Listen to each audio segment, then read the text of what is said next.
ਮੇਰੇ ਵੱਲੋਂ ਸਾਰਿਆਂ ਨੂੰ ਸਤਿ ਸ੍ਰੀ ਅਕਾਲ ਤੇ ਰਾਧਾ ਸਵਾਮੀ ਜੀ। ਤੁਸੀਂ ਜਿੱਥੇ ਵੀ ਸਾਰੇ ਹੋਵੋਗੇ ਸਾਰੇ ਖੁਸ਼ ਹੋਵੋਗੇ, ਇਹੀ ਮੈਂ ਆਸ਼ਾ ਕਰਦਾ। ਜਿਵੇਂ ਕਿ ਆਪਾਂ ਇੱਕ ਦੋ ਦਿਨਾਂ ਤੋਂ ਦੇਖ ਰਹੇ ਹਨ ਮੀਡੀਆ ਦੇ ਵਿੱਚ ਇੱਕੋ ਹੀ ਖਬਰ ਚੱਲਦੀ ਪਈ ਹੈ ਕਿ ਡੇਰਾ ਬਿਆਸ ਦੇ ਜਿਹੜੇ ਮੁਖੀ ਹਨ ਉਹ ਮਜੀਠੀਆ ਜਿਹੜੇ ਕਿ ਸ਼੍ਰੋਮਣੀ ਅਕਾਲੀ ਦਲ ਦੇ ਲੀਡਰ ਨੇ ਉਹਨਾਂ ਦੇ ਨਾਲ ਮਿਲੇ ਹਨ। ਸਾਰੇ ਆਪਣੀ ਆਪਣੀ ਤਰੀਕੇ ਦੇ ਨਾਲ ਬਿਨਾਂ ਕਿਸੇ ਜਾਣਕਾਰੀ ਤੋਂ, ਬਿਨਾਂ ਕਿਸੇ ਇਨਫੋਰਮੇਸ਼ਨ ਤੋਂ, ਇਨਵੈਸਟੀਗੇਸ਼ਨ ਤੋਂ ਆਪਣੇ ਤਰੀਕੇ ਦੇ ਨਾਲ ਹੀ ਸਾਰਿਆਂ ਨੇ ਆਪਣੀ ਜਿਹੜੀ ਗੱਲ ਹੈ ਉਹ ਮੀਡੀਆ ਦੇ ਉੱਤੇ ਰੱਖ ਰਹੇ ਹਨ। ਇਹੀ ਅਨਫੋਰਚੂਨੇਟ ਹੈ ਕਿ ਤੁਸੀਂ ਬਿਨਾਂ ਕਿਸੇ ਇਨਫੋਰਮੇਸ਼ਨ ਤੋਂ, ਬਿਨਾਂ ਕਿਸੇ ਡੀਪ ਐਨਾਲਿਸਿਸ ਤੋਂ ਆਪਣੇ ਆਪ ਹੀ ਜਿਹੜੇ ਤਾਰ ਹਨ ਉਹ ਜੁੜੇ ਜਾ ਰਹੇ ਹਨ ਕਿ ਇਹ ਹੋ ਜਾਊਗਾ ਜੀ, ਇਹ ਅਲਾਈਅੰਸ ਹੈ ਜੀ, ਇਹ ਉਹ ਹੈ, ਇਹ ਉਹ ਹੈ। ਅੱਜ ਮੈਂ ਤੁਹਾਡੇ ਸਾਹਮਣੇ ਇੱਕ ਫੋਲੋਵਰ ਨਾ ਬਣ ਕੇ, ਇੱਕ ਸਤਸੰਗ ਦਾ ਸੰਗਤ ਦਾ ਹਿੱਸਾ ਨਾ ਬਣ ਕੇ, ਮੈਂ ਤੁਹਾਡੇ ਅੱਗੇ ਅੱਜ ਇੱਕ ਨਾਰਮਲ ਨਿਊਟਰਲ ਪੋਜੀਸ਼ਨ ਤੇ ਬੈ ਕੇ ਤੁਹਾਡੇ ਸਾਹਮਣੇ ਫੈਕਟ ਤੇ ਲੌਜੀਕ ਦੇ ਨਾਲ ਸਾਰੀਆਂ ਚੀਜ਼ਾਂ ਰੱਖਾਂਗਾ। ਹੁਣ ਤੁਹਾਡੀ ਜ਼ਿੰਮੇਵਾਰੀ ਹੈ ਤੁਸੀਂ ਇਹਨਾਂ ਨੂੰ ਕਿਸ ਪ੍ਰਕਾਰ ਲੈਂਦੇ ਹੋ। ਸਭ ਤੋਂ ਪਹਿਲਾਂ ਮੈਂ ਕੁਐਸਚਨ ਦੇ ਨਾਲ ਇੱਕ ਕੁਐਸਚਨ ਲਵਾਂਗਾ, ਉਸ ਦਾ ਮੈਂ ਆਨਸਰ ਤੁਹਾਨੂੰ ਲੌਜੀਕ ਤੇ ਫੈਕਟ ਦੇ ਨਾਲ ਦਿੰਦਾ ਰਵਾਂਗਾ। ਮੇਰੀ ਪੂਰੀ ਉਮੀਦ ਹੈ ਕਿ ਆਖਰੀ ਦੇ ਨਾਲ ਤੁਹਾਨੂੰ ਸਾਰੇ ਜਵਾਬਾਂ ਮਿਲ ਜਾਣਗੇ ਤੇ ਸਾਰੀ ਜਿਹੜੀ ਪਿਕਚਰ ਹੈ ਉਹ ਕਲੀਅਰ ਹੋ ਜੂਗੀ। ਪਹਿਲਾ ਸਵਾਲ ਜਿਹੜਾ ਕਿ ਬਹੁਤ ਚਰਚਾਵਾਂ ਦੇ ਵਿੱਚ ਬਣਿਆ ਹੋਇਆ ਹੈ, ਜਿਨ੍ਹਾਂ ਨੇ ਆਪਣੇ ਤਰੀਕੇ ਦੇ ਨਾਲ ਸਾਰਿਆਂ ਨੇ ਆਪਣੇ ਜਵਾਬ ਦਿੱਤੇ ਹਨ, ਮੈਂ ਤੁਹਾਨੂੰ ਅੱਜ ਸੱਚਾਈ ਦੱਸਦਾ ਹਾਂ। ਲੋਕਾਂ ਨੇ ਪੁੱਛਿਆ ਕਿ ਜਿਹੜੇ ਸਾਡੇ ਬਾਬਾ ਜੀ ਹਨ, ਡੇਰਾ ਮੁਖੀ ਸਾਡੇ ਬਾਬਾ ਜੀ ਹਨ, ਉਹ ਨਾਭਾ ਕਿਉਂ ਗਏ ਸੀ। ਉਹ ਨਾਭਾ ਵਿਕਰਮ ਸਿੰਘ ਮਜੀਠੀਆ ਜਿਹੜੇ ਹੈਗੇ ਆ ਉਹਨਾਂ ਨੂੰ ਮਿਲਣ ਗਏ ਸੀ। ਸਭ ਤੋਂ ਪਹਿਲੀ ਤਾਂ ਗੱਲ ਇਹ ਹੈ ਕਿ ਬਾਬਾ ਜੀ ਕੱਲ ਕਈ ਸੈਂਟਰਾਂ ਦੇ ਉੱਤੇ ਦੌਰੇ ਦੇ ਉੱਤੇ ਗਏ ਸੀ। ਆਪਾਂ ਗੱਲ ਕਰ ਰਹੇ ਹਾਂ 23 ਤਰੀਕ ਦੀ, ਉੱਥੇ ਗਏ ਸੀ ਤੇ ਉੱਥੇ ਉਹਨਾਂ ਨੇ ਬਹੁਤ ਸਾਰੇ ਸੈਂਟਰ ਵਿਜ਼ਿਟ ਕੀਤੇ, ਜਿਹਦੇ ਵਿੱਚ ਅਗਮਪੁਰ ਸੀਗਾ, ਰੋਪੜ ਸੀਗਾ, ਹੋਰ ਧਰੋਲੀ ਸੀਗਾ ਤੇ ਨਾਭਾ ਵੀ ਉਹਦੇ ਵਿੱਚ ਸੀਗਾ। ਨਾਭੇ ਵਿੱਚ ਇੱਕ ਸੈਂਟਰ ਜਿਹੜਾ ਹੈ ਆਪਣਾ ਨਵਾਂ ਖੁੱਲਾ ਹੈ, ਉੱਥੇ ਬਾਬਾ ਜੀ ਉਹਨਾਂ ਦੀ ਓਪਨਿੰਗ ਵਾਸਤੇ ਗਏ ਸੀ। ਤਾਂ ਉੱਥੇ ਵਿਚਾਲੇ ਹੀ ਨਾਭਾ ਦੇ ਵਿੱਚ ਨਾਭਾ ਸੈਂਟਰਲ ਜੇਲ੍ਹ ਪੈਂਦੀ ਹੈ, ਤਾਂ ਉੱਥੇ ਬਾਬਾ ਜੀ ਆਪਣੀ ਵਿਜ਼ਿਟ ਉੱਥੇ ਪੂਰੀ ਕਰਕੇ ਫਿਰ ਉੱਥੇ ਜੇਲ੍ਹ ਦੇ ਵਿੱਚ ਗਏ, ਉਹਨਾਂ ਦੇ ਨਾਲ ਮਿਲੇ। ਇਹ ਸਹੀ ਗੱਲ ਹੈ। ਹੁਣ ਉਹਦੇ ਅੰਦਰ ਜਾ ਕੇ 35 ਮਿੰਟ ਉਹਨਾਂ ਦੇ ਨਾਲ ਇੱਕ ਕਨਵਰਸੇਸ਼ਨ ਹੋਈ। ਹੁਣ ਇਹ ਜਿਹੜੀ ਕਨਵਰਸੇਸ਼ਨ ਹੈ, ਇਹ ਕਨਵਰਸੇਸ਼ਨ ਹੋਈ ਹੈ, ਲੇਕਿਨ ਕਿਸੇ ਨੂੰ ਇਹ ਨਹੀਂ ਪਤਾ ਕਿ ਉਹ ਕੀ ਕਨਵਰਸੇਸ਼ਨ ਹੋਈ ਹੈ, ਉਹ ਉੱਥੇ ਕਿਉਂ ਗਏ ਸੀ। ਆਪਾਂ ਨੇ ਆਪਣੇ ਆਪ ਹੀ ਉਹਨਾਂ ਦਾ ਜਿਹੜਾ ਫਿਲਟਰੇਸ਼ਨ ਹੈ ਉਹ ਕਰਨਾ ਸ਼ੁਰੂ ਕਰ ਦਿੱਤਾ ਕਿ ਜੀ ਇਹ ਪੋਲੀਟੀਕਲ ਟਾਕ ਸੀਗੀ, ਇਹ ਰਾਜਨੀਤਿਕ ਗੱਲ ਸੀਗੀ, ਇਹ ਉੱਥੇ ਉਹਨਾਂ ਨੂੰ ਬਚਾਉਣ ਵਾਸਤੇ ਗਏ ਸੀ, ਇਹ ਪ੍ਰੈਸ਼ਰ ਪਾਉਣ ਗਏ ਸੀ। ਭਰਾਵਾਂ, ਆਪਾਂ ਕਿਵੇਂ ਕਿਸੇ ਦੇ ਉੱਤੇ ਆਰੋਪ ਲਾ ਸਕਦੇ ਜਦ ਆਪਾਂ ਨੂੰ ਇਹੀ ਨਹੀਂ ਪਤਾ ਕਿ ਉਹ ਕਿਸ ਤਰੀਕੇ ਦੇ ਨਾਲ ਗਏ ਸੀ। ਮੈਂ ਤੁਹਾਨੂੰ ਦੱਸਦਾ ਉਹ ਕਿਵੇਂ ਗਏ ਸੀ। ਬਾਬਾ ਜੀ ਦਾ ਜਿਹੜਾ ਨਾਂ ਹੈ, ਜਦ ਕਿਸੇ ਨੂੰ ਮਿਲਣ ਜਾਣਾ ਪੈਂਦਾ ਹੈ, ਹੁਣ ਸਿਸਟਮ ਬਦਲ ਗਿਆ ਹੈ। ਹੁਣ ਪਹਿਲਾਂ ਨਾਂ ਦਰਜ ਕਰਾਉਣਾ ਪੈਂਦਾ ਹੈ ਕਿ ਤੁਸੀਂ ਕਿਸ ਨਾਤੇ ਇੱਥੇ ਮਿਲਣ ਆਏ ਹੋ।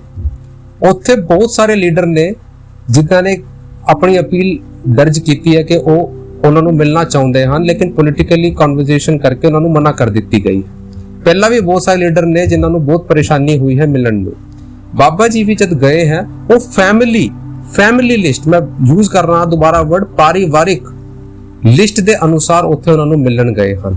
ਹੁਣ ਸਵਾਲ ਉੱਠਦਾ ਹੈ ਕਿ ਜੀ ਕਿਹੜੀ ਪਰਿਵਾਰਿਕ ਰਿਸ਼ਤਾ। ਦੇਖੋ, ਆਫੀਸ਼ੀਅਲੀ ਤਾਂ ਸਾਨੂੰ ਵੀ ਉਸ ਰਿਸ਼ਤੇ ਬਾਰੇ ਨਹੀਂ ਪਤਾ ਹੈ, ਲੇਕਿਨ ਜਿੰਨਾ ਸਾਨੂੰ ਪਤਾ ਲੱਗਿਆ ਹੈ, ਜਿਹੜੀ ਇਹ ਵਿਕਰਮ ਸਿੰਘ ਮਜੀਠੀਆ ਜੀ ਹੈਗੇ ਆ, ਇਹਨਾਂ ਦੀ ਜਿਹੜੀ ਵਾਈਫ ਹੈ ਗਨੀਵ ਕੌਰ ਜੀ, ਉਹਨਾਂ ਦਾ ਕੋਈ ਰਿਸ਼ਤਾ ਬਾਬਾ ਜੀ ਦੇ ਪਰਿਵਾਰ ਨਾਲ ਹੈਗਾ, ਜਿੰਨਾ ਸਾਨੂੰ ਪਤਾ ਲੱਗਿਆ ਹੈ। ਕੋਈ ਪਰਿਵਾਰਿਕ ਰਿਸ਼ਤਾ ਹੈਗਾ ਇਹਨਾਂ ਦਾ। ਉਸ ਕਰਕੇ ਉਸ ਯਾਰੀ ਦੋਸਤੀ ਦੇ ਵਿੱਚ, ਜਾਂ ਉਸ ਤੁਸੀਂ ਕਹਿ ਸਕਦੇ ਹੋ ਉਸ ਫੈਮਿਲੀ ਕਨੈਕਸ਼ਨ ਦੇ ਵਿੱਚ ਬਾਬਾ ਜੀ ਉੱਥੇ ਗਏ ਸੀ। ਉੱਥੇ ਕੋਈ ਪੋਲੀਟੀਕਲ ਟਾਕ ਦੇ ਵਿੱਚ ਨਹੀਂ ਗਏ ਸੀ। ਬਾਬਾ ਜੀ ਕਈ ਵਾਰੀ ਕਈ ਲੀਡਰ ਤੋਂ ਮਿਲ ਚੁੱਕੇ ਹਨ, ਤਾਂ ਉਸ ਕਰਕੇ ਜੇ ਉੱਥੇ ਤੋਂ ਕੋਈ ਜਾ ਰਿਹਾ ਹੈ, ਜੇ ਕਿਸੇ ਨੂੰ ਲੱਗਦਾ ਹੈ ਕਿ ਬਈ ਮੇਰਾ ਕੋਈ ਰਿਸ਼ਤੇਦਾਰ, ਮੇਰਾ ਕੋਈ ਕਰੀਬੀ ਕਿਸੇ ਥਾਂ ਦੇ ਵਿੱਚ ਹੈਗਾ, ਜੇ ਉਹਨਾਂ ਦੇ ਉੱਤੇ ਹੁਣ ਤੱਕ ਕੇਸ ਹੀ ਚੱਲ ਰਿਹਾ ਹੈ, ਟ੍ਰਾਇਲ ਚੱਲ ਰਹੀ ਹੈਗੀ ਹੈ, ਤਾਂ ਆਪਾਂ ਜੇ ਮਿਲ ਸਕੀਏ ਤਾਂ ਕਿਉਂ ਨਾ ਮਿਲੀਏ। ਦੂਜੀ ਚੀਜ਼, ਜਿਸ ਦੀ ਦਾੜੀ ਦੇ ਵਿੱਚ ਤਿਨਕਾ ਹੁੰਦਾ ਹੈ, ਜੋ ਚੋਰ ਬੰਦਾ ਹੁੰਦਾ ਹੈ, ਤੁਸੀਂ ਸਮਝੋ ਉਹ ਕਦੇ ਖੁੱਲਮ ਖੁੱਲਾ ਕਿਸੇ ਨੂੰ ਮਿਲਣ ਨਹੀਂ ਜਾਂਦਾ। ਬਾਬਾ ਜੀ ਨੂੰ ਅਗਰ ਕਿਸੇ ਨੂੰ ਮਿਲਣਾ ਹੀ ਹੁੰਦਾ ਤਾਂ ਕੀ ਉਹ ਸਾਹਮਣੇ ਮੀਡੀਆ ਤੇ ਜਾਂਦੇ? ਤੁਸੀਂ ਮੈਨੂੰ ਸੋਚੋ, ਜੇ ਕਿਸੇ ਨੂੰ ਕਿਸੇ ਦੇ ਨਾਲ ਕੋਈ ਗੱਲਬਾਤ ਕਰਨੀ ਹੈ, ਜੋ ਜੇਲ੍ਹ ਵਿੱਚ ਹੈ, ਉਹ ਤਾਂ ਬੰਦਾ ਬਹੁਤ ਚੁੱਪਚਾਪ ਕਿਸੇ ਨੂੰ ਬਿਨਾਂ ਬਤਾਏ ਚੁੱਪਚਾਪ ਗੱਡੀ ਦੇ ਵਿੱਚ ਬਹਿ ਕੇ ਚਲਾ ਜਾਂਦਾ ਹੈ। ਬਾਬਾ ਜੀ ਤਾਂ ਖੁੱਲਮ ਖੁੱਲਾ ਗਏ ਨੇ ਭਾਈ। ਉੱਥੇ ਤਾਂ ਕੋਈ ਸਿਕਿਉਰਿਟੀ ਨੂੰ ਸਾਰਾ ਕੁਝ ਪਤਾ ਸੀ, ਮੀਡੀਆ ਨੂੰ ਪਹਿਲਾਂ ਹੀ ਪਤਾ ਲੱਗ ਗਿਆ ਸੀ, ਐਡਮਿਨਿਸਟ੍ਰੇਸ਼ਨ ਨੂੰ ਪਹਿਲਾਂ ਹੀ ਪਤਾ ਲੱਗ ਗਿਆ ਸੀ। ਉਹ ਤਾਂ ਕਿਸੇ ਨੂੰ ਛੁਪਾ ਕੇ ਨਹੀਂ ਗਏ। ਜੇ ਉਹਨਾਂ ਦੇ ਮਨ ਦੇ ਵਿੱਚ ਕੋਈ ਇਹੋ ਜਿਹੀ ਪਲੈਨਿੰਗ ਜਾਂ ਸਟ੍ਰੈਟਜੀ ਹੁੰਦੀ ਤਾਂ ਬਹੁਤ ਤਰੀਕੇ ਹੁੰਦੇ ਆ ਕਿਸੇ ਨੂੰ ਮਿਲਣ ਵਾਸਤੇ। ਤੁਸੀਂ ਇੱਕ ਪਾਸੇ ਤਾਂ ਕਹਿੰਦੇ ਹੋ ਕਿ ਐਡਮਿਨਿਸਟ੍ਰੇਸ਼ਨ ਵਾਲੇ ਸੁਣਦੇ ਆ, ਤੇ ਬਾਬਾ ਜੀ ਨੂੰ ਮਿਲਣਾ ਹੁੰਦਾ ਤਾਂ ਉਹ ਕਿਤੇ ਵੀ ਥਾਵਾਂ ਤੇ ਚਲੇ ਜਾਂਦੇ, ਕਿਸੇ ਨੂੰ ਪਤਾ ਵੀ ਨਹੀਂ ਲੱਗਦਾ। ਉਹ ਤਾਂ ਖੁੱਲਮ ਖੁੱਲਾ ਗਏ ਹਨ। ਉਹਨਾਂ ਨੇ ਤਾਂ ਕਿਸੇ ਨੂੰ ਛੁਪਾਇਆ ਨਹੀਂ, ਕਿਸੇ ਨੂੰ ਇਹ ਨਹੀਂ ਕਿਹਾ ਕਿ ਮੈਂ ਉੱਥੇ ਨਹੀਂ ਜਾ ਰਿਹਾ। ਅੰਦਰ ਵੀ ਗਏ ਹਨ, ਮੀਡੀਆ ਵੀ ਉੱਥੇ ਸੀ। ਤਾਂ ਆਪਾਂ ਇਹ ਕਿਵੇਂ ਕਹਿ ਸਕਦੇ ਹਨ ਕਿ ਉਹ ਉਹਨਾਂ ਨੂੰ ਸਿਰਫ ਮਿਲਣ ਗਏ ਸੀ? ਉਹਨਾਂ ਦਾ ਇੱਕ ਰੂਟ ਮੈਪ ਸੀ, ਤਾਂ ਕਰਕੇ ਉਹ ਉੱਥੇ ਪਹੁੰਚੇ। ਉਹਨਾਂ ਦੀ ਉਹ ਰਿਸ਼ਤੇਦਾਰੀ ਹੈ। ਫਿਰ ਦੂਜੀ ਗੱਲ ਕਰਦੇ ਆ ਕਿ ਦੂਜਾ ਸਵਾਲ ਉੱਠਦਾ ਹੈ ਕਿ ਡੇਰਾ ਬਿਆਸ ਜਿਹੜਾ ਹੈ ਉਹ ਉਹਨਾਂ ਨੂੰ ਬਚਾਉਣ ਦੀ ਕੋਸ਼ਿਸ਼ ਕਰ ਰਿਹਾ ਹੈ। ਉਹ ਭਰਾਵੋ, ਤੁਸੀਂ ਮੈਨੂੰ ਇੱਕ ਚੀਜ਼ ਦੱਸੋ ਕਿ ਬਾਬਾ ਜੀ ਦੇ ਕੋਲੇ ਕਿਹੜੀ ਪਾਰਟੀ ਦਾ ਨੇਤਾ ਹੈ ਜਿਹੜਾ ਨਹੀਂ ਆਉਂਦਾ? ਡੇਰੇ ਦੇ ਦਰਵਾਜ਼ੇ ਤਾਂ ਸਾਰੇ ਲਈ ਖੁੱਲੇ ਹੋਏ ਹਨ। ਸਾਨੂੰ ਤਾਂ ਇੱਕੋ ਹੀ ਚੀਜ਼ ਸਮਝਾਈ ਜਾਂਦੀ ਹੈ ਕਿ ਕੋਈ ਵੀ ਇੱਥੇ ਆਂਦਾ ਹੈ, ਸਾਰਿਆਂ ਨੂੰ ਇੱਕੋ ਜਿਹਾ ਪਿਆਰ ਦੇਣਾ ਹੈ, ਸਾਰਿਆਂ ਨੂੰ ਇੱਕੋ ਜਿਹੀ ਰਿਸਪੈਕਟ ਦੇਣੀ ਹੈ। ਆਪਾਂ ਨੇ ਤਾਂ ਕਦੇ ਕੋਈ ਕਿਸੇ ਦੇ ਨਾਲ ਭੇਦਭਾਵ ਨਹੀਂ ਕੀਤਾ। ਜੋ ਵੀ ਆਂਦਾ ਹੈ ਉਹਨਾਂ ਦੀ ਆਪਣੀ ਮਰਜ਼ੀ ਹੈ ਜੀ। ਤੁਸੀਂ ਆਪਣੀ ਆਈਡੀਓਲੋਜੀ ਲੈ ਕੇ ਆਂਦੇ ਹੋ, ਸਾਡੀ ਆਪਣੀ ਆਈਡੀਓਲੋਜੀ ਤੇ ਰੂਲਸ ਐਂਡ ਰੈਗੂਲੇਸ਼ਨ ਹਨ। ਉੱਥੇ ਜੋ ਕੋਈ ਵੀ ਆਂਦਾ ਹੈ, ਤੁਸੀਂ ਕਿਸ ਸੋਚ ਦੇ ਨਾਲ ਆਂਦੇ ਹੋ ਉਹ ਤੁਹਾਡੀ ਆਪਣੀ ਸੋਚ ਹੈ। ਤੁਸੀਂ ਡੇਰਾ ਮੁਖੀ ਨੂੰ ਮਿਲਣ ਆਂਦੇ ਹੋ, ਤੁਹਾਨੂੰ ਡੇਰਾ ਮੁਖੀ ਮਿਲੂਗਾ। ਜਿਨ੍ਹਾਂ ਨੂੰ ਗੁਰੂ ਦੇ ਨਾਲ ਮਿਲਣਾ ਹੈ ਉਹ ਸਤਸੰਗ ਦੇ ਵਿੱਚ ਜਾਂਦਾ ਹੈ, ਆਰਾਮ ਤੇ ਬਹਿ ਕੇ ਉੱਥੇ ਮਿਲ ਕੇ ਆ ਜਾਂਦਾ ਹੈ। ਤਾਂ ਇਹ ਤੁਹਾਡੀ ਸੋਚ ਹੈ। ਜੇ ਬਾਬਾ ਜੀ ਦੀ ਗੱਲ ਕਰਦੇ ਕਿ ਬਾਬਾ ਜੀ ਨੂੰ ਬਚਾਉਣਾ ਚਾਹੁੰਦੇ ਆ, ਤਾਂ ਬਾਈ ਜੇ ਬਾਬਾ ਜੀ ਤੁਸੀਂ ਕਹਿੰਦੇ ਹੋ ਕਿ ਜੇ ਐਡਮਿਨਿਸਟ੍ਰੇਸ਼ਨ ਬਾਬਾ ਜੀ ਦੇ ਇਸ਼ਾਰੇ ਦੇ ਉੱਤੇ ਚੱਲਦਾ ਹੈ, ਸਰਕਾਰਾਂ ਚੱਲਦੀਆਂ ਹਨ, ਤਾਂ ਫਿਰ ਤਾਂ ਪਰਚਾ ਵੀ ਨਹੀਂ ਹੋਣਾ ਸੀ। ਤੁਸੀਂ ਸੋਚੋ ਕਿ ਜੇ ਕਿਸੇ ਦੀ ਇੰਨੀ ਤਾਕਤ ਹੈ ਕਿ ਉਹ ਸਰਕਾਰਾਂ ਉਹਨਾਂ ਦੇ ਇਸ਼ਾਰੇ ਦੇ ਵਿੱਚ ਚੱਲਦੀ ਹੈ ਜਾਂ ਉਹਨਾਂ ਦੇ ਕਹੇ ਅਨੁਸਾਰ ਚੱਲਦੀ ਹੈ ਐਡਮਿਨਿਸਟ੍ਰੇਸ਼ਨ, ਤਾਂ ਭਾਈ ਫਿਰ ਤਾਂ ਉਹਨਾਂ ਦੇ ਉੱਤੇ ਪਰਚਾ ਵੀ ਨਹੀਂ ਹੋਣਾ ਸੀ, ਉਹਨਾਂ ਦਾ ਫਿਰ ਅਰੈਸਟਿੰਗ ਵੀ ਨਹੀਂ ਹੋਣੀ ਸੀ, ਫਿਰ ਤਾਂ ਭਾਰੀ ਬਾਰ ਸਾਰੀ ਗੱਲ ਲਪੇਟ ਦੇਣੀ ਸੀ। ਸਭ ਕੁਝ ਜਿਹੜਾ ਹੁੰਦਾ ਹੈ ਉਹ ਕਾਨੂੰਨ ਦੇ ਅਨੁਸਾਰ ਹੁੰਦਾ ਹੈ। ਜਿਹੜੇ ਵੀ ਬੰਦੇ ਨੇ ਇਸ ਦੁਨੀਆ ਦੇ ਵਿੱਚ ਗਲਤ ਕੀਤਾ ਹੈ ਉਹਨਾਂ ਨੂੰ ਉਸ ਦੀ ਸਜ਼ਾ ਮਿਲੀ ਹੈ, ਲੇਕਿਨ ਜਦ ਉਸ ਦਾ ਟਾਈਮ ਆਉਂਦਾ ਹੈ ਉਹਨੂੰ ਸਜ਼ਾ ਮਿਲਦੀ ਹੈ। ਲੇਕਿਨ ਹਰ ਜੇਲ੍ਹ ਵਿੱਚ ਜਾਣ ਵਾਲਾ ਆਰੋਪੀ ਹੈ, ਇਹ ਜਦ ਤੱਕ ਨਹੀਂ ਹੋ ਸਕਦਾ ਜਦ ਤੱਕ ਸਰਕਾਰ ਜਾਂ ਜਦ ਤੱਕ ਕੋਰਟ ਉਹਨਾਂ ਦੇ ਉੱਤੇ ਉਹ ਟੈਗਲਾਈਨ ਨਹੀਂ ਲਾਉਂਦੀ, ਉਹਨਾਂ ਨੂੰ ਉਹ ਗਿਲਟੀ ਮਹਿਸੂਸ ਨਹੀਂ ਕਰਾਉਂਦੀ। ਤਾਂ ਉਹ ਉਹਨਾਂ ਦੀ ਆਪਣੀ ਕਾਨੂੰਨ ਦਾ ਰਸਤਾ ਹੈ, ਕਾਨੂੰਨ ਨੂੰ ਆਪਣੇ ਆਪ ਦੇਖਣਾ ਹੈ। ਸਾਡੇ ਬਾਬਾ ਜੀ ਸਾਰਿਆਂ ਨੂੰ ਇਹੀ ਕਹਿੰਦੇ ਆ ਕਿ ਬਈ ਜੋ ਤੁਸੀਂ ਕਰੋਗੇ ਉਹ ਤੁਹਾਨੂੰ ਤੁਸੀਂ ਕਰੋਗੇ। ਇੱਕ ਲਾਈਨ ਆਉਂਦੀ ਹੈ, ਕਰਮੋ ਕਰਮੀ ਆਪਣੀ ਕੇ ਨੇੜੇ ਕੇ ਦੂਰ, ਜੋ ਮੈਂ ਕੀਆ ਸੋ ਮੈਂ ਪਾਇਆ, ਦੋਸ਼ ਨਾ ਦੀਜੇ ਵਰਜਣ। ਤਾਂ ਜੋ ਕਿਸੇ ਨੇ ਜੋ ਵੀ ਬੀਜ ਬੋਇਆ ਹੈ ਉਹਨਾਂ ਨੂੰ ਸਜ਼ਾ ਮਿਲੂਗੀ। ਲੇਕਿਨ ਜਦ ਤੱਕ ਉਹ ਬੰਦਾ ਉਸ ਆਰੋਪ ਦੇ ਸਿੱਧ ਨਹੀਂ ਹੋਇਆ ਹੈ, ਜੇ ਕੋਈ ਪਰਿਵਾਰਿਕ ਰਿਸ਼ਤੇ ਦੇ ਉੱਤੇ ਉਹਨਾਂ ਨੂੰ ਕੋਈ ਮਿਲਣ ਚਲਾ ਜਾਂਦਾ ਹੈ ਤਾਂ ਉਸ ਦੇ ਵਿੱਚ ਤਾਂ ਕੋਈ ਬੁਰਾਈ ਨਹੀਂ ਹੈ ਭਰਾਵਾ। ਤੁਸੀਂ ਵੀ ਆਪਣੇ ਪਰਿਵਾਰ ਦੇ ਨਾਤੇ ਕਿਸੇ ਨੂੰ ਮਿਲਣ ਜਾ ਸਕਦੇ ਹੋ। ਹੁਣ ਦੂਜੀ ਗੱਲ ਉੱਠਦੀ ਹੈ ਕਿ ਗੁਰੂ ਜਿਹੜਾ ਹੈ ਗੁਰੂ ਰੂਪ ਵਿੱਚ ਜਦ ਹੁੰਦਾ ਹੈ, ਜਦ ਉਹ ਗੁਰੂ ਦੀ ਗੱਦੀ ਦੇ ਉੱਪਰ ਬੈਠਦੇ ਹਨ, ਉੱਥੇ ਉਹ ਸਤਸੰਗ ਦਿੰਦੇ ਹਨ। ਉਸ ਤੋਂ ਬਾਅਦ ਉਹਨਾਂ ਦੀ ਆਪਣੀ ਵੀ ਜ਼ਿੰਮੇਵਾਰੀਆਂ। ਕਦੇ ਕਿਸੇ ਗੁਰੂ ਨੇ ਆਪਣੇ ਪਰਿਵਾਰ ਨਹੀਂ ਛੱਡੇ, ਗੁਰੂ ਨੇ ਆਪਣੀ ਸਾਰੀਆਂ ਜ਼ਿੰਮੇਵਾਰੀਆਂ ਨਿਭਾਈਆਂ ਹਨ। ਆਪਾਂ ਪਿੱਛੇ ਵੀ ਗੁਰੂਆਂ ਨੂੰ ਦੇਖ ਸਕਦੇ ਹਨ, ਜਿੰਨੇ ਵੀ ਗੁਰੂ ਪਾਤਸ਼ਾਹੀਆਂ ਰਹਿ ਕੇ ਗਈਆਂ ਹਨ, ਸਾਰਿਆਂ ਨੇ ਆਪਣੀ ਜ਼ਿੰਮੇਵਾਰੀਆਂ ਨਿਭਾਈਆਂ ਹਨ। ਉਹ ਆਪਣੀ ਜ਼ਿੰਮੇਵਾਰੀਆਂ ਵੀ ਨਿਭਾਉਂਦੇ ਹਨ ਤੇ ਸਾਨੂੰ ਵੀ ਇਹ ਸਿਖਾਉਂਦੇ ਹਨ ਕਿ ਬੈਲੈਂਸ ਅਪਰੋਚ ਕਰਕੇ ਸਾਨੂੰ ਅਧਿਆਤਮ ਵੱਲ ਜੁੜਨਾ ਹੈ। ਉਹ ਸਾਨੂੰ ਵਿਰਾਗੀ ਨਹੀਂ ਬਣਾਉਂਦੇ, ਉਹ ਸਾਨੂੰ ਕਹਿੰਦੇ ਹਨ ਸਾਰੀ ਜ਼ਿੰਮੇਵਾਰੀਆਂ ਪੂਰੀ ਕਰਦੇ ਹੋਏ, ਭਜਨ ਸਿਮਰਨ ਕਰਦੇ ਹੋਏ ਇਸ ਮਾਲਕ ਦੇ ਨਾਲ ਮਿਲਣਾ ਹੈ।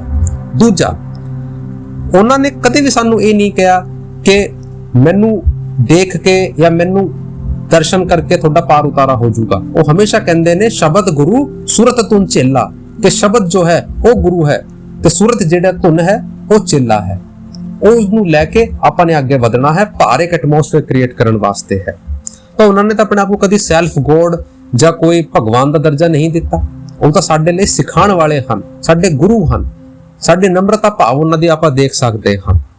ਅਗਲਾ ਜਿਹੜਾ ਆਪਾਂ ਨੇ ਕਿਹਾ ਕਿ ਹੁਣ ਦੇਖੋ ਤੁਸੀਂ ਉੱਥੇ ਕਾਂਗਰਸ ਦੇ ਲੀਡਰ ਵੀ ਆਉਂਦੇ ਨੇ, ਉੱਥੇ ਆਪ ਪਾਰਟੀ ਦੇ ਵੀ ਆਉਂਦੇ ਨੇ, ਬਥੇਰੇ ਪਾਰਟੀ ਦੇ ਵੀ ਆਉਂਦੇ ਹਨ। ਕਿਸੇ ਨੂੰ ਮਨਾਈ ਨਹੀਂ ਹੈ ਭਰਾਵਾ, ਤੁਸੀਂ ਜਿੱਥੇ ਵੀ ਆ ਸਕਦੇ ਹੋ ਤੁਸੀਂ ਆਓ। ਤੀਜਾ ਕੁਐਸਚਨ ਉੱਠਦਾ ਹੈ ਕਿ ਜੀ ਬਾਬਾ ਜੀ ਜਿਹੜੇ ਹਨ ਉਹ ਕਿਸੇ ਦੇ ਮੀਡੀਏਟਰ ਹਨ, ਮਤਲਬ ਕਿ ਵਿਚੋਲੀਏ ਬਣ ਰਹੇ ਹਨ। ਕਿ ਕਿਸੇ ਪਾਰਟੀ ਦਾ ਕਿਸੇ ਪਾਰਟੀ ਦੇ ਨਾਲ ਅਲਾਈਅੰਸ ਕਰਨ ਨੂੰ ਫਿਰਦੇ ਹਨ। ਉਹ ਭਰਾਵਾ ਸਾਡੇ ਬਾਬਾ ਜੀ ਨੇ ਤਾਂ ਸਾਨੂੰ ਕਦੇ ਇਨਫਲੂਐਂਸ ਨਹੀਂ ਕੀਤਾ, ਉਹ ਕਿਸੇ ਪਾਰਟੀ ਨੂੰ ਕੀ ਇਨਫਲੂਐਂਸ ਕਰਨਗੇ। ਬਾਬਾ ਜੀ ਨੇ ਕਦੇ ਵੀ ਕਿਸੇ ਪਾਰਟੀ ਨੂੰ ਸਪੋਰਟ ਨਹੀਂ ਕੀਤਾ। ਸਾਰਿਆਂ ਨੂੰ ਇੱਕ ਇਨਸਾਨ ਕਰਕੇ ਉੱਥੇ ਮਿਲਿਆ ਜਾਂਦਾ ਹੈ, ਨਾ ਕਿ ਪਾਰਟੀ ਕਰਕੇ। ਜੇ ਇਹ ਹੁੰਦਾ ਨਾ ਕਿ ਬਾਬਾ ਜੀ ਦਾ ਕਿਸੇ ਇੱਕ ਪਾਰਟੀ ਵੱਲ ਜਾਣਾ ਹੈ ਜਾਂ ਕਿਸੇ ਇੱਕ ਪਾਰਟੀ ਨੂੰ ਸਪੋਰਟ ਕਰਨਾ ਹੈ, ਫਿਰ ਤਾਂ ਜਿਹੜੇ ਸੇਵਾਦਾਰ ਉੱਥੇ ਰਹਿੰਦੇ ਆ, ਜਿਹੜੀ ਸਿਕਿਉਰਿਟੀ ਉੱਥੇ ਰਹਿੰਦੇ, ਉਹਨਾਂ ਨੂੰ ਸਾਫ਼ ਇੱਕ ਨੋਟਿਸ ਦੇ ਦਿੱਤਾ ਜਾਂਦਾ ਕਿ ਭਰਾਵਾ ਇਹਨਾਂ ਪਾਰਟੀਆਂ ਨੂੰ ਆਣ ਦੇਣਾ ਹੈ, ਇਹਨਾਂ ਪਾਰਟੀਆਂ ਨੂੰ ਨਹੀਂ ਆਣ ਦੇਣਾ ਹੈ। ਕਦੇ ਕੀਤਾ ਇਸ ਤਰੀਕੇ ਦੇ ਨਾਲ? ਬਥੇਰੇ ਲੋਕੀ ਹੁੰਦੇ ਆ ਦੁਨੀਆ ਦੇ ਵਿੱਚ, ਉਹ ਕਲੀਅਰ ਕੱਟ ਕਹਿ ਦਿੰਦੇ ਨੇ ਕਿ ਆਪਾਂ ਇਸ ਪਾਰਟੀ ਨੂੰ ਪ੍ਰਮੋਟ ਕਰਦੇ ਆ, ਉਸੇ ਪਾਰਟੀ ਨੂੰ ਆਪਾਂ ਬੁਲਾਵਾਂਗੇ। ਲੇਕਿਨ ਡੇਰੇ ਦੇ ਵਿੱਚ ਕਦੇ ਇਹੋ ਜਿਹਾ ਨਹੀਂ ਹੋਇਆ। ਆਪਾਂ ਆਪਣੀ ਅੱਖਾਂ ਦੇ ਨਾਲ ਵੇਖਦੇ ਆ, ਬਥੇਰੇ ਲੀਡਰ ਜਿਹੜੇ ਹੈਗੇ ਆ ਉੱਥੇ ਆਉਂਦੇ ਨੇ, ਵੱਖਰੀ ਵੱਖਰੀ ਪਾਰਟੀ ਦੇ ਆਉਂਦੇ ਨੇ, ਛੋਟੀ ਵੱਡੀ ਪਾਰਟੀ ਸਾਰਿਆਂ ਦੇ ਆਉਂਦੇ ਨੇ, ਤੇ ਸਾਰਿਆਂ ਨੂੰ ਇੱਕੋ ਜਿਹਾ ਪਿਆਰ ਦਿੱਤਾ ਜਾਂਦਾ ਹੈ। ਉੱਥੇ ਕੋਈ ਸਪੈਸ਼ਲ ਟ੍ਰੀਟਮੈਂਟ ਕਿਸੇ ਨੂੰ ਨਹੀਂ ਦਿੱਤਾ ਜਾਂਦਾ ਕਿ ਤੁਸੀਂ ਇਸ ਪਾਰਟੀ ਦੇ ਹੋ ਤਾਂ ਤੁਹਾਨੂੰ ਉੱਪਰ ਸਟੇਜ ਦੇ ਉੱਪਰ ਲੈ ਲਿੱਤਾ ਜਾਊਗਾ, ਤੁਸੀਂ ਛੋਟੀ ਪਾਰਟੀ ਦੇ ਹੋ ਤੁਹਾਨੂੰ ਨੀਚੇ ਰੱਖੂ ਜਾਊਗਾ। ਕਦੇ ਵੀ ਨਹੀਂ ਰੱਖਿਆ ਜਾਂਦਾ। ਦੂਜਾ ਆਂਦਾ ਹੈ ਕਿ ਡੇਰਾ ਬਿਆਸ ਜਿਹੜਾ ਹੈ ਉਹ ਆਪਣੀ ਸੰਗਤ ਨੂੰ ਇਨਫਲੂਐਂਸ ਕਰਦਾ ਹੈ, ਆਪਣੀ ਸੰਗਤ ਨੂੰ ਕਹਿੰਦਾ ਹੈ ਕਿ ਤੁਸੀਂ ਇਸ ਪਾਰਟੀ ਨੂੰ ਵੋਟ ਪਾਓ। ਮੈਂ ਜ਼ਿਆਦਾ ਨਹੀਂ ਜਾਂਦਾ, ਮੇਰੀ ਇਹ ਤੀਜੀ ਚੌਥੀ ਪੀੜ੍ਹੀ ਹੈ ਜਿਹੜੀ ਸਤਸੰਗ ਦੇ ਨਾਲ ਜੁੜੀ ਹੋਈ ਹੈ। ਮੈਂ ਸੰਗਤ ਤੋਂ ਹੀ ਪੁੱਛਣਾ ਚਾਹੁੰਦਾ ਹਾਂ, ਜਿਹੜੀ ਸੰਗਤ ਮੇਰੇ ਨਾਲ ਜੁੜੀ ਹੋਈ ਹੈ, ਜਿਹੜੀ ਡੇਰੇ ਨਾਲ ਜੁੜੀ ਹੋਈ ਹੈ, ਕਿਤੇ ਵੀ ਥਾਵਾਂ ਤੇ ਜੁੜੀ ਹੋਈ ਹੈ, ਤੁਸੀਂ ਆਪਣੇ ਆਪ ਇਸ ਚੀਜ਼ ਨੂੰ ਅੱਗੇ ਰੱਖ ਸਕਦੇ ਹੋ। ਜਾਂ ਜਿਹੜਾ ਵੀ ਕੋਈ ਬੰਦਾ, ਮੈਂ ਤਾਂ ਕਹਿੰਦਾ ਹਾਂ ਕਿ ਕੋਈ ਅਗਲਾ ਭੰਡਾਰਾ ਹੈ ਜਾਂ ਇਲੈਕਸ਼ਨ ਦੇ ਟਾਈਮ ਦੇ ਨਾਲ ਤੁਸੀਂ ਇੱਕ ਵਾਰੀ ਡੇਰੇ ਆ ਜਾਓ, ਠੀਕ ਹੈ, ਇੱਕ ਵਾਰੀ ਸਤਸੰਗ ਦੇ ਵਿੱਚ ਬਹਿ ਕੇ ਵੇਖੋ ਕਿ ਤੁਹਾਨੂੰ ਕੋਈ ਇਸ਼ਾਰਾ ਜਾਂ ਕੋਈ ਤੁਹਾਨੂੰ ਇਸ ਤਰੀਕੇ ਦੇ ਨਾਲ ਅਨਾਉਂਸਮੈਂਟ ਜਾਂ ਕੋਈ ਲੈਟਰ ਤੁਹਾਨੂੰ ਦਿੰਦੇ ਹਨ ਉਹ ਕਿ ਨਹੀਂ ਦਿੰਦੇ। ਤੁਸੀਂ ਕਿਸੇ ਨੂੰ ਸੁਣੋ ਹੀ ਨਹੀਂ, ਤੁਸੀਂ ਆ ਕੇ ਖੁਦ ਪ੍ਰੈਕਟੀਕਲ ਕਰੋ। ਜਦ ਵੀ ਇਲੈਕਸ਼ਨ ਹੋਣ ਤੁਸੀਂ ਡੇਰੇ ਦੇ ਵਿੱਚ ਆਓ, ਕਿਸੇ ਵੀ ਸੈਂਟਰ ਦੇ ਵਿੱਚ, ਭਾਰਤ ਦੇ ਕਿਸੇ ਵੀ ਸੈਂਟਰ ਦੇ ਵਿੱਚ ਤੁਸੀਂ ਜਾ ਕੇ ਵੇਖੋ ਇਲੈਕਸ਼ਨ ਦੇ ਟਾਈਮ ਦੇ ਵਿੱਚ ਕਿ ਕੋਈ ਉੱਥੇ ਕੋਈ ਇਹੋ ਜਿਹੀ ਅਨਾਉਂਸਮੈਂਟ ਕੀਤੀ ਜਾਂਦੀ ਹੈ ਜਾਂ ਨਹੀਂ ਕੀਤੀ ਜਾਂਦੀ। ਤੁਹਾਨੂੰ ਆਪਣੇ ਆਪ ਸਾਰਾ ਕੁਝ ਪ੍ਰੂਫ ਦੇ ਨਾਲ ਪਤਾ ਲੱਗ ਜੂਗਾ। ਜੇ ਤੁਹਾਨੂੰ ਵਿਸ਼ਵਾਸ ਵੀ ਨਹੀਂ ਹੋਣਾ ਤਾਂ ਭਾਈ ਕਦੇ ਵੀ ਤੁਸੀਂ ਪੁੱਛ ਸਕਦੇ ਹੋ। ਇੱਥੇ ਮਹਾਰਾਜ ਜੀ ਦੀ ਟਾਈਮ ਦੀ ਸੰਗਤ ਵੀ ਇੱਥੇ ਹੋਵੇਗੀ, ਜਿਹੜੀ ਸੁਣ ਰਹੀ ਹੋਵੇਗੀ। ਕਦੇ ਵੀ 200 ਸਾਲ ਦੀ ਲੈਗੇਸੀ ਹੈ, ਕਦੇ ਵੀ ਇੱਕ ਇਸ਼ਾਰਾ ਵੀ ਨਹੀਂ ਕੀਤਾ ਗਿਆ। ਅਨਾਉਂਸਮੈਂਟ ਤਾਂ ਦੂਰ ਦੀ ਗੱਲ। ਪ੍ਰਧਾਨ ਮੰਤਰੀ ਜੀ ਦੇ ਸਾਰਾ ਆਪਾਂ ਜਾਣਦੇ ਹਾਂ, ਉਹਨਾਂ ਦਾ ਦੌਰਾ ਇੱਥੇ ਹੋਇਆ ਸੀ ਡੇਰੇ ਬਿਆਸ ਦੇ ਵਿੱਚ। ਉਹ ਜਦ ਆਏ ਸੀ ਉਹਨਾਂ ਨੂੰ ਡੇਰਾ ਘੁਮਾਇਆ ਗਿਆ ਸੀ, ਕਦੇ ਉਹਨਾਂ ਨੂੰ ਸਟੇਜ ਦੇ ਉੱਤੇ ਲਿਜਾਇਆ ਗਿਆ? ਉਹਨਾਂ ਨੂੰ ਕੀ ਉੱਥੇ ਕੋਈ ਉਹਨਾਂ ਦੀ ਸਪੀਚ ਹੋਈ? ਉੱਥੇ ਇਲੈਕਸ਼ਨ ਦਾ ਵੀ ਟਾਈਮ ਸੀਗਾ, ਮੈਨੂੰ ਖਿਆਲ ਹੈ ਕਿ ਹਿਮਾਚਲ ਪ੍ਰਦੇਸ਼ ਦੇ ਵਿੱਚ ਉੱਥੇ ਇਲੈਕਸ਼ਨ ਸੀਗੇ। ਕੀ ਉਹਨੂੰ ਉੱਥੇ ਲਿਜਾਇਆ ਗਿਆ? ਕਿ ਉੱਥੇ ਦੀ ਕੋਈ ਅਨਾਉਂਸਮੈਂਟ ਹੋਈ? ਨਹੀਂ ਹੋਈ, ਕਿਉਂਕਿ ਕਦੇ ਵੀ ਡੇਰੇ ਨੇ ਸਪੋਰਟ ਨਹੀਂ ਕੀਤਾ। ਨਹੀਂ ਤਾਂ ਉਹ ਤੁਸੀਂ ਸੋਚੋ ਕੋਈ ਵੱਡਾ ਆਂਦਾ ਹੈ, ਉਹਨਾਂ ਨੂੰ ਸਭ ਤੋਂ ਪਹਿਲਾਂ ਤਾਂ ਸਟੇਜ ਦੇ ਉੱਤੇ ਲੈ ਲਿੱਤਾ ਜਾਂਦਾ ਹੈ, ਫਿਰ ਉੱਥੇ ਉਹਨਾਂ ਦੀ ਸਪੀਚ ਕਰਾਈ ਜਾਂਦੀ ਹੈ, ਉਹੀ ਇਸ਼ਾਰਾ ਬਣ ਜਾਂਦਾ ਹੈ। ਲੇਕਿਨ ਡੇਰੇ ਦੇ ਵਿੱਚ ਕਦੇ ਨਹੀਂ ਹੋਇਆ। ਡੇਰੇ ਦੇ ਵਿੱਚ ਜੇ ਅੱਜ ਵੀ ਕੋਈ ਗਵਰਨਰ ਹੁੰਦਾ ਹੈ, ਕੋਈ ਚੀਫ ਮਿਨਿਸਟਰ ਹੁੰਦਾ ਹੈ, ਜੇ ਉਹਨਾਂ ਦੀ ਆਪਣੀ ਸ਼ਰਧਾ ਹੈ, ਉਹ ਸਤਸੰਗ ਦੇ ਵਿੱਚ ਆਣਾ ਚਾਹੁੰਦੇ ਹਨ, ਉਹਨਾਂ ਨੂੰ ਥੱਲੇ ਬਹਿ ਕੇ ਹੀ ਸਤਸੰਗ ਸੁਣਨਾ ਪੈਂਦਾ ਹੈ। ਜੇ ਕੋਈ ਫਿਜ਼ੀਕਲ ਪ੍ਰੋਬਲਮ ਹੈ, ਉਹਨਾਂ ਨੂੰ ਕੁਰਸੀ ਦੇ ਦਿੱਤੀ ਜਾਂਦੀ ਹੈ। ਬਸ ਇੰਨਾ ਕੀਤਾ ਜਾਂਦਾ ਹੈ ਕਿ ਉਹਨਾਂ ਨੂੰ ਥੋੜਾ ਜਿਹਾ ਇੱਕ ਏਰੀਆ ਦੇ ਵਿੱਚ ਰਿਸਟ੍ਰਿਕਟ ਕਰ ਦਿੱਤਾ ਜਾਂਦਾ ਹੈ, ਜਿਸ ਤੇ ਆਮ ਸੰਗਤ ਨੂੰ ਪਰੇਸ਼ਾਨੀ ਨਾ ਹੋਵੇ। ਲੇਕਿਨ ਕਦੇ ਵੀ ਸਟੇਜ ਦੇ ਉੱਤੇ ਕਿਸੇ ਨੂੰ ਅਲਾਉ ਨਹੀਂ ਕੀਤਾ ਗਿਆ ਕਿ ਤੁਸੀਂ ਆ ਕੇ ਇੱਥੇ ਕੋਈ ਸਪੀਚ ਦਿਓ ਜਾਂ ਕੋਈ ਤਾਰੀਫ ਕਰੋ ਜਾਂ ਕੋਈ ਬੁਕੇ ਇੱਥੇ ਦਿਓ। ਜੇ ਕਿਸੇ ਨੂੰ ਕੁਝ ਮਿਲਣਾ ਵੀ ਹੈ ਤਾਂ ਉਹ ਜਿਹੜਾ ਬਾਬਾ ਜੀ ਦੀ ਕੋਠੀ ਹੈ ਉੱਥੇ ਹੀ ਆ ਕੇ ਮਿਲ ਸਕਦੇ ਹੋ। ਉੱਥੇ ਹੀ ਥੋੜਾ ਬਹੁਤ ਜੋ ਉਹਨਾਂ ਦਾ ਤੁਸੀਂ ਕਹਿੰਦੇ ਹੋ ਕਿ ਉਹ ਫੋਟੋ ਨੂੰ ਕਹਿੰਦੇ ਆ, ਠੀਕ ਹੈ ਭਾਈ ਖਿਚਾ ਲਓ, ਤੁਹਾਡੀ ਆਪਣੀ ਮਰਜ਼ੀ ਹੈ। ਲੇਕਿਨ ਕਦੇ ਇਹ ਕੋਈ ਇਨਫਲੂਐਂਸ ਨਹੀਂ ਕੀਤਾ ਗਿਆ। ਮੈਂ ਤਾਂ ਆਪਣੀ ਗੱਲ ਕਰ ਸਕਦਾ ਹਾਂ, ਮੈਨੂੰ ਤਾਂ ਕਦੇ ਇਨਫਲੂਐਂਸ ਨਹੀਂ ਕੀਤਾ ਗਿਆ। ਮੈਂ ਇੰਨੇ ਸਤਸੰਗ ਦੇ ਵਿੱਚ ਜਾ ਕੇ ਆ ਗਿਆ ਹਨ, ਇੰਨੇ ਤੀਜੀ ਪੀੜ੍ਹੀ ਇੱਥੇ ਲੱਗੀ ਹੋਈ ਹੈ। ਤੁਸੀਂ ਹੋਰ ਸੰਗਤ ਨੂੰ ਵੀ ਪੁੱਛ ਕੇ ਦੇਖ ਸਕਦੇ ਹੋ, ਕਿਸੇ ਵੀ ਕਦੇ ਵੀ ਜਾ ਕੇ ਤੁਸੀਂ ਉੱਥੇ ਚੈੱਕ ਕਰ ਸਕਦੇ ਹੋ, ਕਦੇ ਕੋਈ ਇਨਫਲੂਐਂਸ ਨਹੀਂ ਕੀਤਾ ਗਿਆ।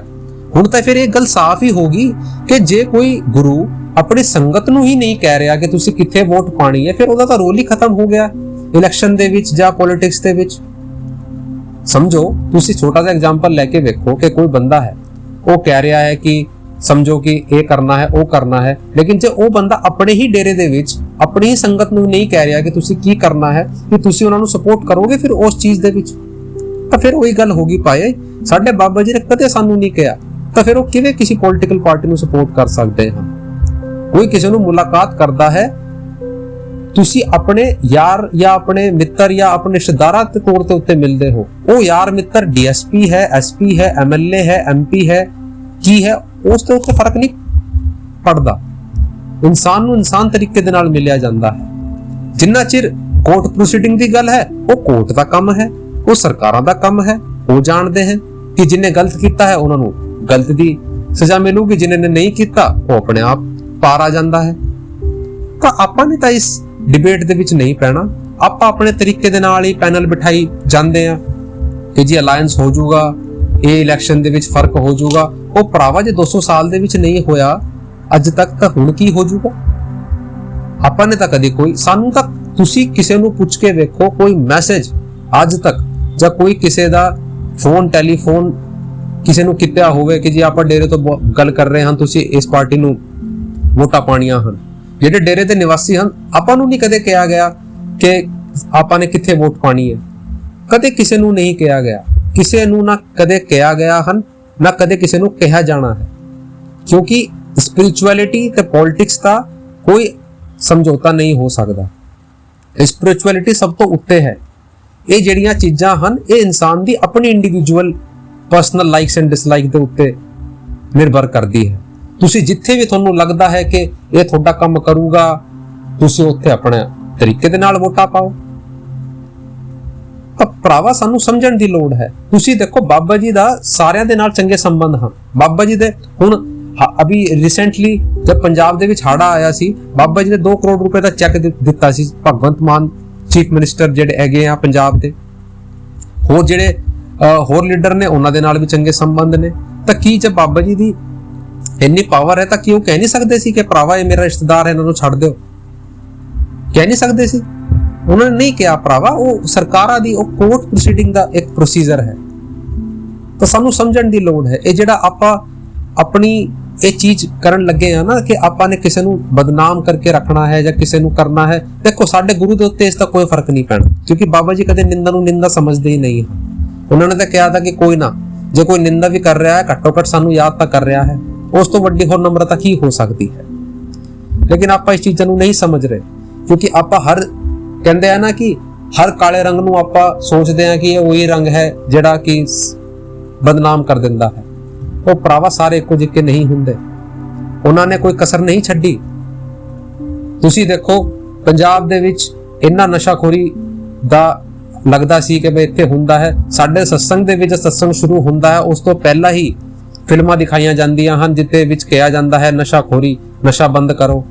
ਬੇਟੀਆਂ ਦੇ ਉੱਪਰ ਦਿਖਾਈ ਜਾਂਦੀ ਹੈ ਕਿ ਜਿਹੜਾ ਬੇਟੀਆਂ ਦੇ ਨਾਲ ਹੁੰਦਾ ਹੈ ਉਹਨਾਂ ਨੂੰ ਬੰਦ ਕਰੋ। ਅੰਗਦਾਨ ਬਾਰੇ ਬਤਾਇਆ ਜਾਂਦਾ ਹੈ। ਸਾਨੂੰ ਤਾਂ ਪਹਿਲਾਂ ਹੀ ਉਹ ਪ੍ਰੀਕਾਸ਼ਨਲ ਜਿਹੜੀ ਫਿਲਮਾਂ ਹਨ ਉੱਥੇ ਦਿਖਾਈ ਜਾਂਦੀਆਂ ਹਨ।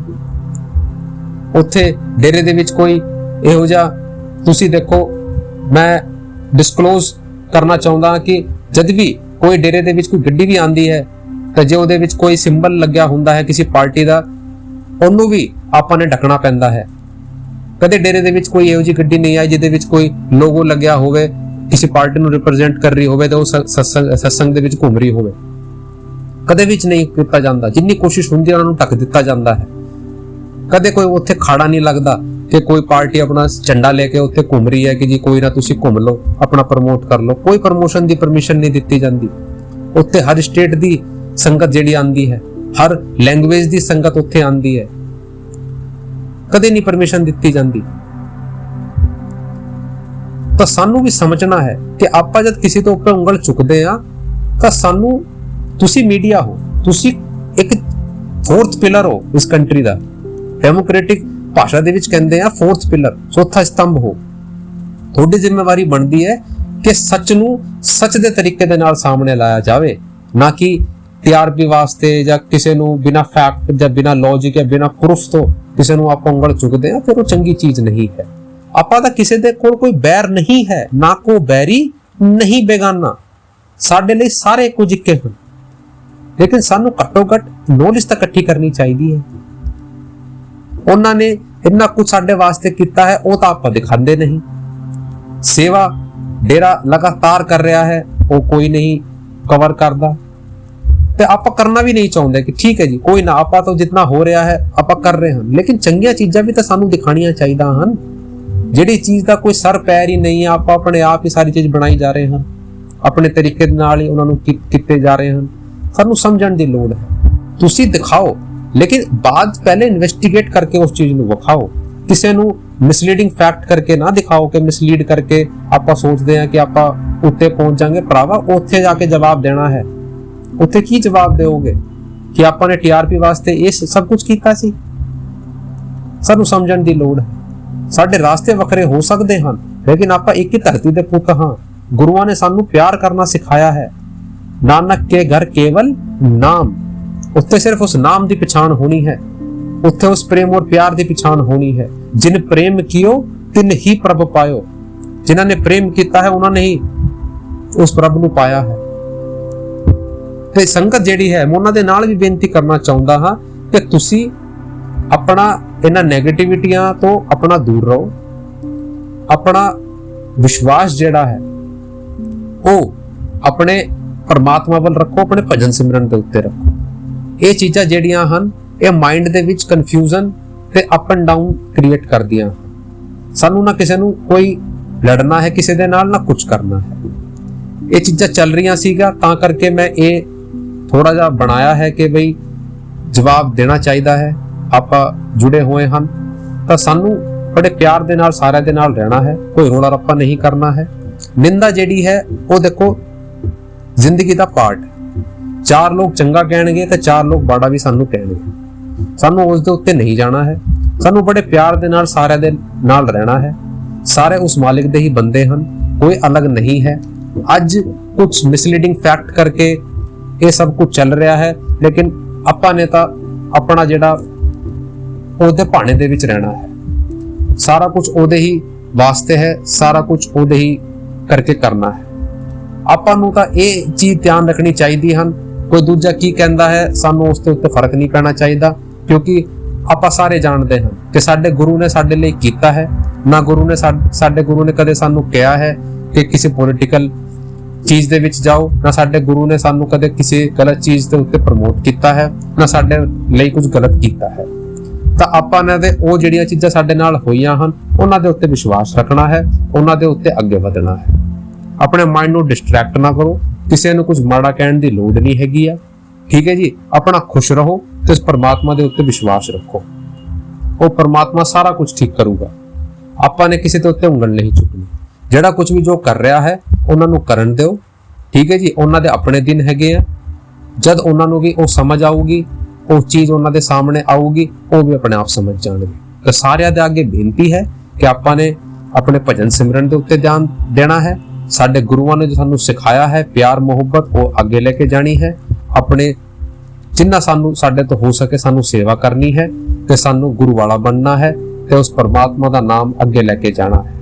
ਕਿਉਂਕਿ ਜਵਾਬ ਸਾਨੂੰ ਦੁਨੀਆ ਨੂੰ ਨਹੀਂ, ਆਪਾਂ ਨੇ ਉਸ ਪਰਮਾਤਮਾ ਨੂੰ ਦੇਣਾ ਹੈ ਤੇ ਉਹ ਪਰਮਾਤਮਾ ਸਾਡੇ ਸਾਰਿਆਂ ਦੀ ਅਵਸਥਾ ਜਾਣਦਾ ਹੈ ਤੇ ਸਾਡੇ ਲਈ ਇਹੋ ਹੈ, ਨਾ ਕੋ ਬੈਰੀ ਨਹੀਂ ਬੇਗਾਨਾ। ਰਾਧਾ स्वामी जी।